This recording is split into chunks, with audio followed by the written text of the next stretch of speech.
minutes from now. Welcome back to America's Newsroom. I'm Sandra Smith. Time flies, right? Third hour. Here we go. I'm Bill Hemmer. Good morning. Lawmakers reaching an agreement in principle. That's in quotes on border security funding. And while it reportedly provides some money for fencing, it is billions of dollars short of what the president wanted in the beginning for the wall. Here's Hogan Gidley, from the White House with us last hour. Check it out. Let's talk about the expectations of the American people, and that's if they want safety and security, they demand it from their federal government. That's where the president is. He's going to do everything within his legal authority and power to protect us as citizens of this country, and that's where he wants to be. So until we actually see this language, it's very difficult to say what the president will or won't do. White House correspondent John Roberts picks it up from there. It's Tuesday. John, good day to you. What's happening? Bill, good morning to you. At this moment, the White House is going through what it knows of the details of the plan that the conferees came up with in the last 24 hours. In terms of the money, it is about the same as what the president rejected just before Christmas time, about $1.3 billion for 55 miles of border fencing. But it is $1.3 billion more than Nancy Pelosi had said that she was willing to give. Democrats have also reportedly given up on their idea of capping ICE detention spaces at 16,500. They'll actually increase the number of beds by 5,000 over fiscal year 2018, and they will give ICE the flexibility to plus up to about 58,500 spaces in total. That is more than the 52,000 that the president wanted. Here's the Senate Majority Leader Mitch McConnell. It had been clear to everyone that in order to reach an agreement, our Democratic colleagues would have to walk away from two extreme positions that had been dictated to them, presumably by the far left. Speaking to Fox News' Laura Ingraham last night, the president seemed intrigued. Well, I can tell you that a lot of things have changed, and we'll see what happens. I can't go into the exact deal. I just heard it very quickly. Conferees are enthusiastic about the chances of getting legislation passed this week. Other lawmakers, like Kevin Brady, the ranking member of the Ways and Means Committee in the House, are taking a wait-and-see approach.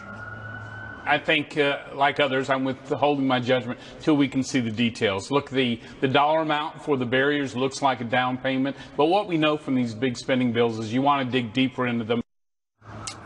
But the Senate Minority Leader Chuck Schumer urged the president to agree to what the committee has come up with, even though Schumer acknowledged he doesn't know all the details. Listen here. No one gets everything they want in these agreements. The president must sign it and not cause another shutdown. So the president's got a couple of options here. He could reject the whole thing, shut down the government again, maybe even declare an emergency to build the wall, or he could accept the $1.3 billion as kind of a down payment and then use some of the other money that the Office of Management and Budget has identified that could be reallocated from its currently appropriated purpose to building a wall. But, Bill, that would likely provoke howls of outrage on Capitol Hill. All right, John, thank you on that. John Roberts kicking off a new hour. Thank you, sir. Sandra. For more on all this, let's bring in House Minority Whip Congressman Steve Scalise. Great to have you this morning. It is a big morning. After a big night last night, a tentative deal's been reached. The president's expected to be looking that over and making his decision. It's tough to tell what happens next. What do you think? Well, good morning, Sandra. And yeah, I agree. And frankly, the president ought to be looking at the details, because that, to me, is my, where my first question starts is, number one, we have to have the ability to build more wall. That's got to be part of a final deal. And also, there are limitations in law, for example, in the Rio Grande area, where our Border Patrol agents say they need to build more wall, and the law prevents them from doing that. We need to remove some of those limitations so that they can actually build wall where it's most effective to stop the drugs and human trafficking from coming into the United States. And then ultimately, this whole idea of capping detention beds was ludicrous. I mean, you've got terrorists and criminals who we detain. If ICE agents need to detain and ultimately send those people back to the countries they came from because they've broken laws and committed violent crimes in America, there should be no limitation on that. Those are the kind of things I'm looking at. I haven't spoken to the president yet, and I look forward to speaking to him later today to make sure that those things that need to be in the bill are there. Based on what we know, what would you like to see him do here? Well, number one, I'd like to see him do what he's doing right now, and that is look at the details. Does the bill allow him to build more wall where he needs to build more wall, where the law currently prevents him from building that wall? And does it give him the flexibility within the Homeland Security Department to be able to ultimately detain and send people back to their countries if they come here and they're terrorists, they commit violent crimes? Pelosi wanted to limit that number of beds. That was ridiculous. That can't be in a final agreement. So all of those things are things I know I'll be looking at. I'm sure the president is looking at. Yeah, and Mitch McConnell was making that very clear. You heard in the lead in there earlier this morning talking about it's clear to everyone that in order to reach an agreement, he said, our Democratic colleagues would have to walk away from two extreme positions that had been dictated to them, presumably by the far left. Who's running the show there, Congressman? Well, you've seen elements of the far left really controlling a lot of the agenda in Nancy Pelosi's first few weeks. I mean, you just look at some of the other extreme things they're doing, some of the harsh anti-Semitic comments that are being made by some of their members. This push to have abortion on demand even after the baby is born. We're moving, of course, with Ann Wagner's bill, the Born Alive bill, to say if somebody's born alive, if that baby's born alive, it would be murder to take that life. It shouldn't be legal in states like New York or Virginia. Those kind of extreme positions, and while they don't want any new wall, they don't want the president to be able to even detain criminals that are caught committing violent crimes in America and sending them back. I know those are all that's issues. The extreme position they've been taking. Those are all issues very close to your heart and that you're currently working on. You also have some strong reaction when it comes to the freshman Democratic Congressman Omar. And her recent views of being anti-Semitic. She's been tweeting about this. There's been a back and forth. The president mentioned her last evening. And you wrote this on your Twitter page. Good that some Dems have condemned the disgraceful anti-Semitic remarks of Rep. Omar, but their words are empty unless Dem leaders remove her from the Foreign Affairs Committee, on which she sits, obviously. No one with her anti-Semitic views should be allowed to represent U.S. foreign policy on that committee. Saw that yesterday, Congressman. Where do you stand this morning? Do you stand by that? Same place. I mean, think about this. Right now, she sits on the Foreign Affairs Committee. She's able to get classified briefings on foreign policy, especially as it relates to Israel. And yet she's made statements, anti-Israel, anti-Jewish statements, aligned herself with anti-Semitic people as well. She should be removed from the Foreign Affairs Committee. That's something Nancy Pelosi should do immediately. That kind of action. Look what she said about AIPAC. AIPAC is a non-political organization. Republicans, Democrats, conservatives, liberals are part of that organization to help educate people about the importance of our great relationship between the United States and Israel. And she's blasting them, calling them a political organization. Clearly, she doesn't understand what they stand for. They don't make political contributions, and she implied they do. She needs to learn more about these issues that she's trying to speak out on. And in the meantime, she shouldn't be sitting on the Foreign Affairs Committee. And to be clear, she has unequivocally, in her words, apologized for those comments. She well, went think on about this, Sandra. She unequivocally apologized, and then she went after those same groups. Right. So clearly it wasn't unequivocal, and she doesn't take those comments back because she went and blasted the groups that she initially apologized for. All right, we've got to leave it there, Congressman. A couple seconds left. Our optimism level, 1 to 10, a deal gets done by Friday. Oh, well, I want to wait and see what the president says about this, and does it achieve those objectives. We got to build more wall. We can't have limitations. Let our experts do the job they need to do to keep our country safe. Countdown is on. Congressman Steve Scalise, great to have you here. Good to see you, sir. Thank you. Great being with you, Sandra. Go Tigers. Officers in the border town of Eagle Pass, Texas, starting to process some migrants from the caravan that just arrived across the border about a week ago.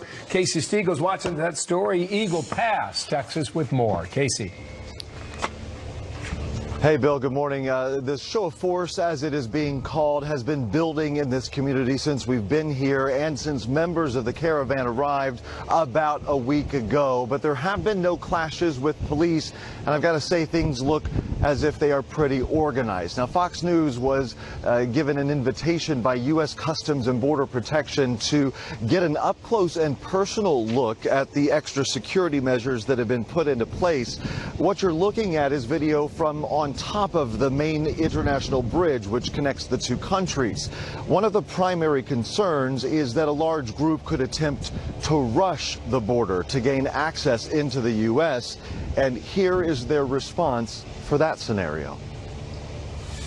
What are being called port hardening measures are in effect on the main international crossing bridge here. First of all, these giant shipping containers have been brought in. These can be moved around to keep large crowds at bay. You have all of the additional officers, and then these makeshift concertina wire fences that can be moved into place to seal the border off, down to the riot shields. Basically, they are prepared for anything that could potentially arise here. Now, just yesterday while we were there, this very first group from the caravan arrived at the United States side for processing. We're told that the system is so backed up, it took a full week just getting through those who were already in line ahead of them. Until then, they are waiting at a large warehouse turned shelter over in Mall.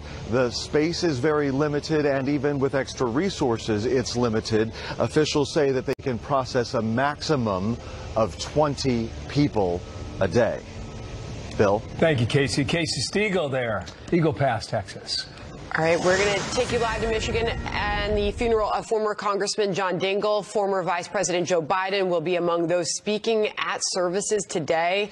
We're going to have more on this coming up. Remembering a big life. Also, President Trump slamming the Green New Deal, and it's one of its main architects in Texas last night. Now the Congresswoman firing back at him. Wyoming Senator John Barrasso, one of the first Republicans to call out the plan to fight global warming on behalf of Democrats. We'll talk to Senator Barrasso coming up shortly here. All right, plus 4 staffers resigning after sexual assault allegations against Virginia's lieutenant governor.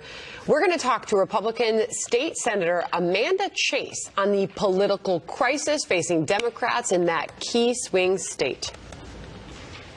Democrats must also address the double standard on full display in Virginia. By the way, that state's going to go Republican pretty soon, I'm pretty sure.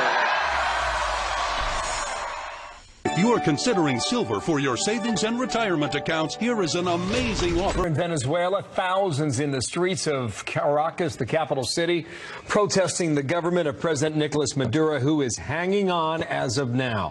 They are supporters of the opposition leader Juan Guaido, who the European countries has recognized as the legitimate president. We're watching this as we get them on America's Newsroom. Fox News alert from Virginia now, where 4 staffers in the lieutenant governor's office have resigned after 2 women accused Justin Fairfax of sexual assault. Virginia State Senator Amanda Chase calling for the women's voices to be heard.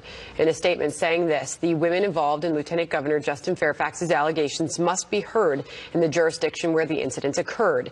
Due process must be followed to ensure both parties the right of innocence until proven guilty. Senator Chase joins us now from Richmond. Good morning to you, and thank you for coming on the program this morning. If you could just start off by letting us know where you stand on the issue this morning. Well, good morning, and thanks so much for having me on this morning. Yes, I do represent thousands of women in my district and across Virginia. Their voices deserve to be heard. And I think the important thing to remember here is that we've faced this situation before with the Brett Kavanaugh situation, when all the Democrats were immediately asking for him to not be considered for that nomination. And I think cool heads prevail, and that we need to focus on due process, not allegations. I want the facts. I want to get to the bottom of things. All the women deserve to be heard. Their voices need to be heard. And I think that's the most important thing, is that we need to demand for facts, not allegations, but facts. And that's what our decisions here in the General Assembly should be based on, those facts and due process. It's been a tumultuous time for Virginia and the leaders there and politics. I mean, characterize the situation as it is today with, as we know, still the governor even refusing calls to step down. Absolutely. Well, you know, it is very troubling. Here in the General Assembly, we are citizen legislators representing the Commonwealth of Virginia.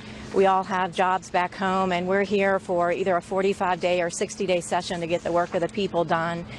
Just this week and last week, we've been working on passing a $1 billion tax cut to the people of Virginia. And we're here busy. All of the rest of us here are focused on doing the will of the people, getting them that tax cut back, working on health care cost reduction options to reduce the cost of health care. We've been working on coal ash solutions for the state of Virginia. For the first time in Virginia's history, we are coming up with solutions for these issues, and we only have 2 weeks left, so we have a lot on the stake here on behalf of the citizens back home, and we want to make sure the women are heard. I represent women, obviously, and I'm going to make sure their voices are heard. I want to make sure that is a transparent, swift process in place in which the facts come out. And I do want to emphasize the facts. And I think that's fair, and everybody would like to see the facts come out in this. And when it comes to Virginia Lieutenant Governor Justin Fairfax and his accusers in the format in which we will hear the facts and hear from them, this is from the lawyer for the second Fairfax accuser.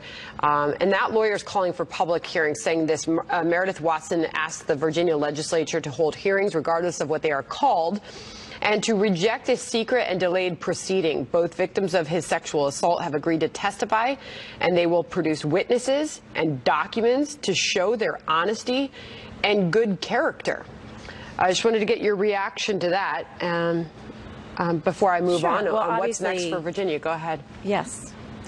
So with 2 weeks left before we adjourn, I will tell you that it is my desire to make sure both sides are heard. There are two sides to every story. The women need to be heard.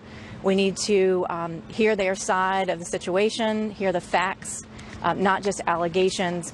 But I will say this for victims, because I have worked with victims of domestic violence, sexual violence, and in the past, is we want to make sure when the victims do tell their story that it's done so in a way that is respectful, that it's done so in a way that counts. And so I want to make sure, whether that's if they're going the criminal option, that they proceed by going through North Carolina or Massachusetts, or if it's a situation where, they're simply, trying to express the confidence that we have in our executive branch, which is very troubling right now. We need to decide the best interests of the Commonwealth going forward. We're about the people's business, and that's what our focus needs to be on right now. And as far as Fairfax is concerned, he's forcefully denying the allegations against him. He says he has nothing to hide, and we know he's demanding an investigation. He wants an FBI investigation into these matters, and we haven't heard the FBI's response to that yet. We thank you for coming on the program this morning. Virginia State Senator Amanda Chase, thanks. Thank you. Outside, some more winter storms. Part of the Midwest, millions are feeling it today. Also here in the Northeast, what they are getting ready for. Show you what's happening outside in a moment. And is America losing the artificial intelligence race with China? Why the U.S. may be ignoring a big threat to national security. Sometimes, these fears of privacy are very, very much so over the top. And what that does is it doesn't allow our people to innovate. It makes it so the Chinese government can leapfrog us. So did you hear winter weather sweeping the Midwest, now taking aim at the East Coast, snow causing troubles for commuters from Illinois to Maine, with highway pileups and accidents reported in many places overnight. In New York City, the storm could bring as much as 4 inches of snow. We are on Snow Watch. Yes, we are. Apparently something's happening outside, too. A funeral is underway now, a funeral in Dearborn, Michigan, for the former Democratic Congressman John Dingell, the longest-serving member of Congress ever. He passed away last week at the age of 92. Rick Leventhal is live there in Michigan with more. Rick? Well, Bill, the funeral has actually been delayed because the bad weather is here in Dearborn and across the region as well. So the roads are a mess, flights have been delayed, and a lot of the well-wishers and mourners who were coming here to this church, they were late. So we're still waiting for the funeral procession to arrive. You can see a couple of fire trucks have extended their ladders and hung an American flag in honor of the congressman. We're waiting for the funeral procession, and we're told that a plane carrying some 90 congressional delegation, including apparently Speaker Pelosi and Senator Chuck Schumer, just landed a few minutes ago in Detroit. So we're waiting for those congressmen and senators to arrive here at the church, and then the funeral should be underway. We're told probably in just a few minutes or so, to honor Congressman John Dingell, who was the longest serving U.S. congressman in the history of Congress. He was there for 59 years, almost 6 decades, before he stepped down back in 2015, and his wife, U.S. Rep. Debbie Dingell, took over for the congressman. He went to the hospital last week and died on Thursday. Dingell, who stood 6'3" tall, was known as Big John or the Truck for his hard-charging style in the halls of Congress. His father was a representative, and he was elected to his father's seat at the age of 29 back in 1955. Dingell also served in the U.S. Army near the end of World War II. He once said, "We are not important, the job is important." And over his lengthy career, he helped pass some legislation that shaped our country, including Medicare and the Clean Air Act, the Affordable Care Act, and what he considered most important, the Civil Rights Act back in 1964. But we heard from the congressman back in 2013 during his final term on the 50th anniversary of Medicare and Medicaid. Here's what he said. Some 57 years ago, my fellow citizens elected me to serve in the Congress of the United States. This is the highest and most directly elected office in the Constitution. And I've been lucky to receive their trust 29 more times. So again, we expect the funeral service for Congressman John Dingell to be underway here in a few minutes. A second ceremony will be held in Washington on Thursday, Bill, and then he will be laid to rest at Arlington National Cemetery. Good to have you there. Thanks, Rick. Rick Leventhal, Dearborn, Michigan with that. Thanks. Fox News alert on the battle for the final ISIS stronghold in Syria.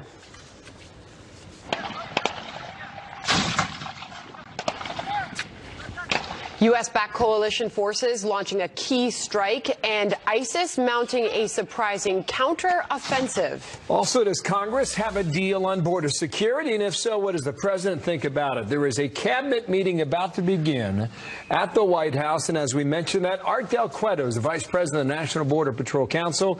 He's going to weigh in with his reaction coming up live next.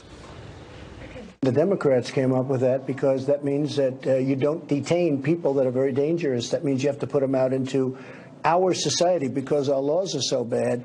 And if you look at what happened and what's been passed over the years in Congress, it's a shame. It's a disgrace. There's no place better to talk about border security, whether they like it or not. Because I've been hearing a lot of things, oh, the wall didn't make that much of a difference. You know where it made a big difference? Right here in El Paso. And I don't care whether a mayor is a Republican or a Democrat. They're full of crap when they say it hasn't made a big difference. So there is the message, clear and simple from El Paso last night. Not backing down any moment now. We may get new reaction from the president. There is a cabinet meeting about to begin at the White House. We're waiting for that. Members of Congress, meanwhile, apparently reaching a deal in principle on border security. That tentative deal reportedly includes about $1.3 billion for a barrier, much less than the nearly $6 billion the president wanted. Art Del Cueto is vice president of the National Border Patrol Council with me now. And, sir, welcome back to our program from Tucson, Arizona. You're always welcome here. Just want to know, I don't know what the deal looks like. I don't even know if they have a deal. I don't know what the president thinks about it. What do you think about it based on what you've heard?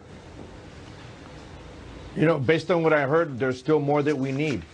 We definitely need more of a barrier. There needs to be more funding for that barrier. And one of the things, you know, that hasn't been addressed also is we were very outspoken against the Obama administration and their immigration policies. And what that caused was a huge attrition rate amongst the agency and amongst the agents. Under Obama, we took a pay cut. Federal agents took a pay cut under that. In fact, Border Patrol agents, let's just be specific, took a pay cut. And we need to address losing these amount of agents. We have less agents now than we did when President Trump took over. So, I mean, obviously the barriers and the wall is huge, but there's other things that we also need to start addressing. And when I'm seeing and what I'm hearing of what they're willing to give budget-wise to the agents and to the agency, it's simply not enough. No, I'm looking at 55 miles and more barrier. Do you accept that? I mean, based on your answer, I would say no, but why not take it piece by piece as we have gone on year after year, Art?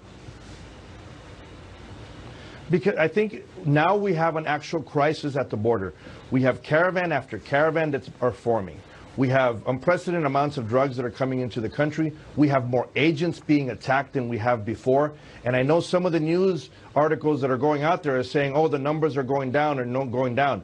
I encourage everyone out there that sees these news articles to look at the dates, because the numbers were going down when President Trump first took over. And that's because of rhetoric alone. He helped lower those numbers.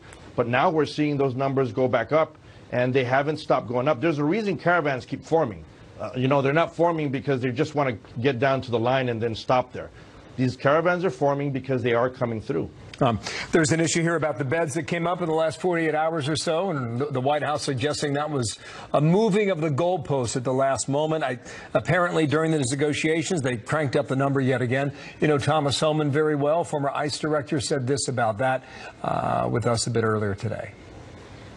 What they're not talking about is at the end of the year, they want to phase out all family beds, which means every family that crosses that border legally will be released directly from the border, not put into a family detention center where we screen them for measles, chickenpox, lice before they're released in the community. So until I see the language, I do not like this bill, and the president's getting nowhere near what he needs for that wall. So based on what I read, it's around 50,000 beds, which is a lot more significant than 16,500 that were talked about over the weekend. Specific question, why is this important, and what is a good number of beds in order to do the job right? You know, I think at this point we just have to start concentrating on the actual laws that are on the books and start enforcing them. Perhaps get some individuals down there near the border, start screening these individuals as they're crossing and seeing which cases are real cases of asylum and which are not. But obviously what we've been doing is not working. And to say this is all the funding you're going to get and not address more of the barrier situation, not address the attrition situation, it turns into a slap in the face to the many men and women out there that are putting their lives on the line on that border each and every day. Wow. Final question. Do you think the president takes this deal or not, Art? I wish I had a crystal ball, but the reality is there's a lot of things we need, and I do not believe that they're being addressed on this bill. Thanks, Art. Art Del Cueto there in Tucson, Arizona. We'll see what the president has to say momentarily. We're going to hear his first comments on camera, so stay tuned, Art. Thank you for your time. Thank you. The U.S.-backed coalition strike an ISIS command center in eastern Syria. Forces there looking to drive the fighters out of their few remaining strongholds. Benjamin Hall has the latest on this from London. Benjamin.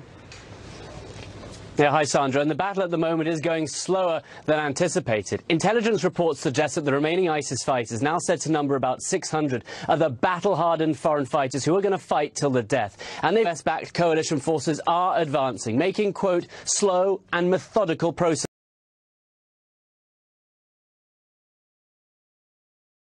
US-backed coalition forces are advancing, making, quote, slow and methodical progress.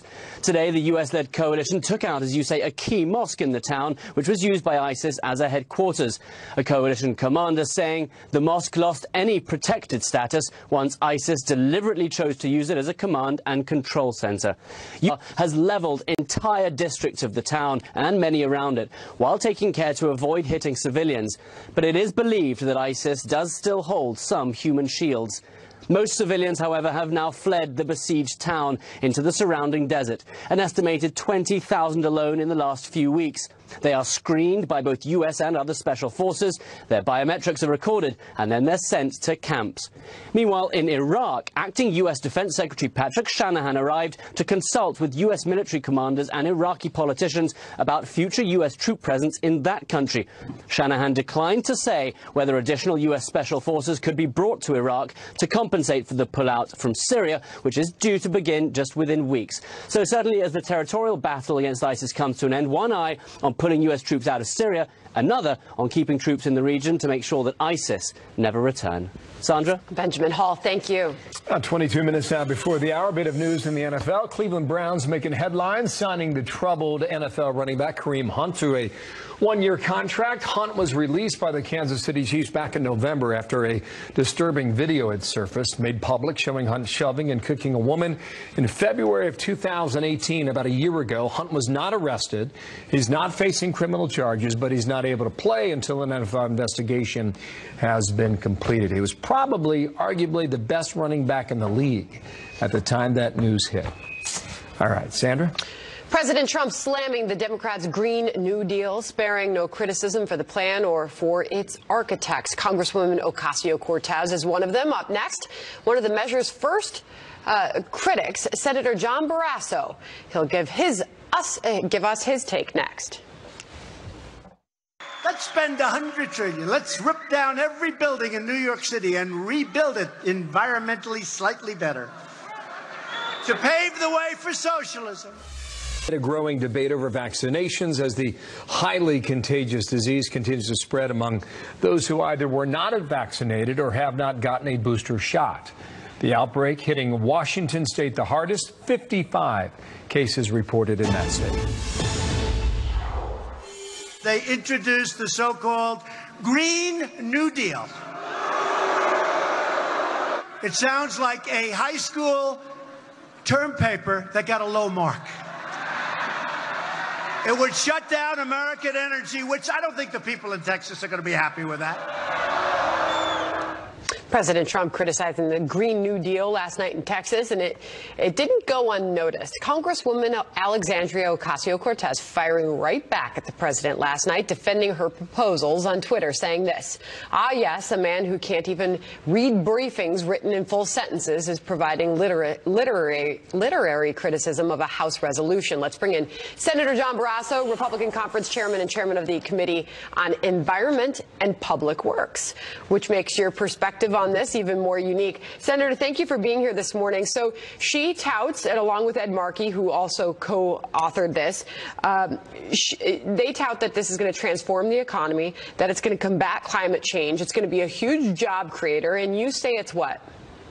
It's going to drive a stake through our economy. We have a strong and healthy and growing economy, and this takes us right off the cliff. I mean, the Democrats have taken such a hard left turn in their positions. This isn't a new deal. This is a raw deal. It's a bad deal for taxpayers. It's a bad deal for anybody that has to pay an electric bill or has to heat their home.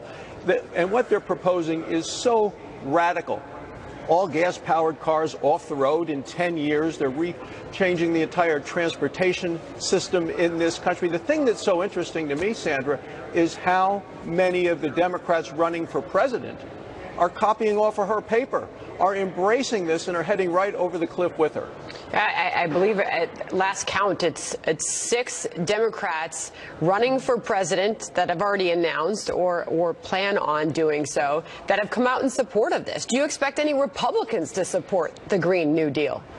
No, I can't imagine any Republican or any right-thinking person who realizes how energy is called the master resource for a reason, because it powers our country, powers our economy, powers our military. I can't imagine anybody signing into this, but this is who these people are. They really do believe in this very radical, extreme position, which to me is so far outside of the American mainstream that it's scary.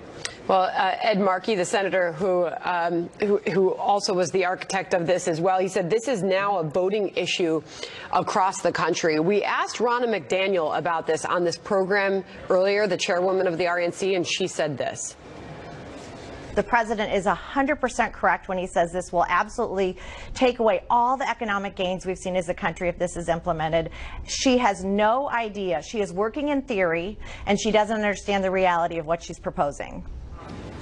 Your reaction to that? Well, I agree. It would kill millions of jobs across the country. You know, just to do what they are proposing in terms of wind energy, the Harvard researchers have said it would take 1/8 of all of the surface area of the continental United States just to put up enough wind turbines to do what they're asking. And this is at a time when Senator Markey's home state of Massachusetts and Falmouth, they're taking down the wind turbines because the public doesn't like them. So this is really science fiction in a very strange way. It's terrible for the country, terrible for our economy, and will be very hurtful to people that have paid taxes, heat their homes, turn on the light switch. One of the predictions is it would raise electricity costs $3,800 a year for families. The American public is not going to go for this, but lots of the Democrat politicians running for president, they've embraced it fully, because that's where this party is heading with this hard left turn that they're taking their party in the country. We've heard the likes of Michael Bloomberg and others say this is pie in the sky. Why put a proposal out there like this that doesn't even have a chance of passing? Why do it? Does it say something about the direction of the Democrat Party? I think it says exactly something about the Democrat Party's direction. All of them seem to be signing on to this. So many of them have. Those who are running for president, so many of them serve on the committee that I chair, the Environment and Public Works Committee. They keep trying to go further and further to the left. But do you think that there's an opportunity